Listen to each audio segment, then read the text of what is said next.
नमस्कार, आपका बहुत स्वागत है। मैं हूं आपके साथ रिंकी और आप देख रहे कारोबार। आज बात करेंगे शेयर बाजार में आई भारी गिरावट की, जिसने निवेशकों के करीब 8 लाख करोड़ रुपए डुबो दिए। कच्चे तेल की कीमतों में उछाल, पश्चिम एशिया में बढ़ता तनाव और ग्लोबल अनिश्चितता, इन सब ने मिलकर भारतीय बाजार को हिलाकर रख दिया। क्या है पूरी खबर, क्यों गिर रहा बाजार और आगे क्या होगा, आइए विस्तार से समझते हैं। आज लगातार तीसरे दिन शेयर बाजार में भारी गिरावट देखने को मिली। बीएसई सेंसेक्स दिन के दौरान 1750 अंक से ज्यादा टूट गया। अंत में सेंसेक्स 1635 अंक तक गिरकर 71,947 पर बंद हुआ। निफ्टी 488 अंक टूटकर 22,331 पर आ गया। यानी निवेशकों के लिए आज का दिन काफी नुकसान भरा रहा। एक ही दिन में बाजार से 8 लाख करोड़ रुपए की वैल्यू खत्म हो गई है। सेंसेक्स के सभी 30 शेयर लाल निशान में बंद हुए। सबसे ज्यादा गिरावट वाले शेयर एक्सिस बैंक 3% से ज्यादा की गिरावट, इंटरनल भी 3% से ज्यादा की गिरावट। अन्य बड़े गिरने वाले शेयर की बात करते हैं तो Kotak bank, SBI, Mahindra and Mahindra, यानी बैंकिंग और ऑटो सेक्टर पर सबसे ज्यादा असर पड़ा।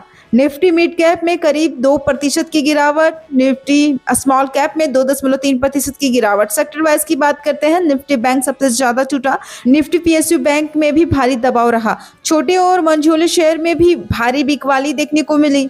अब बात करते हैं इस गिरावट की सबसे बड़ी वजह की। कच्चे तेल की कीमतों में जबरदस्त उछाल आया। ब्रेंट क्रूड $115 प्रति बैरल के पार पहुंच गया। WTI क्रूड भी $100 के ऊपर ट्रेड कर रहा है। एक समय तो कीमत $120 के करीब पहुंच गई थी।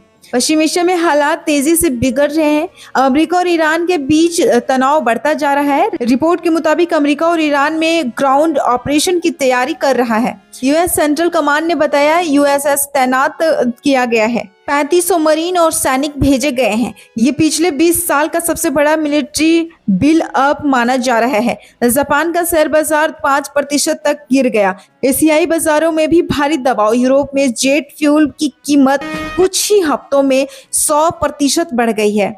यानी ये सिर्फ भारत की नहीं, पूरी दुनिया की समस्या बन चुकी है। अब सवाल, तेल बढ़ता है तो बाजार क्यों गिरता है? भारत कच्चे तेल का बड़ा आयातक है। तेल महंगा होने से महंगाई बढ़ती है, कंपनियों की लागत बढ़ती है, मुनाफा घटता है। इसका सीधा असर शेयर बाजार पर पड़ता है। बाजार में वॉलेटिलिटी बढ़ रही है। छोटे निवेशकों में घबराहट, एफआईआई, विदेशी निवेशक बिकवाली कर रहे हैं। ऐसे माहौल में गलत फैसले नुकसान बढ़ा सकते हैं। घबराकर शेयर बेचने से बचें, लंबी अवधि का नजरिया रखें, मजबूत कंपनियों में निवेश जारी रखें, जोखिम को ध्यान में रखें। मार्केट गिरता है लेकिन यही मौके भी देता है।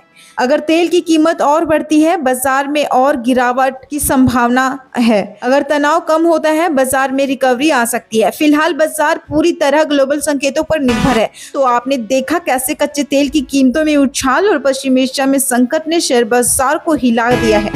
आने वाले दिनों में बाजार की दिशा पूरी तरह अंतर्राष्ट्रीय हालात पर निर्भर करेगी।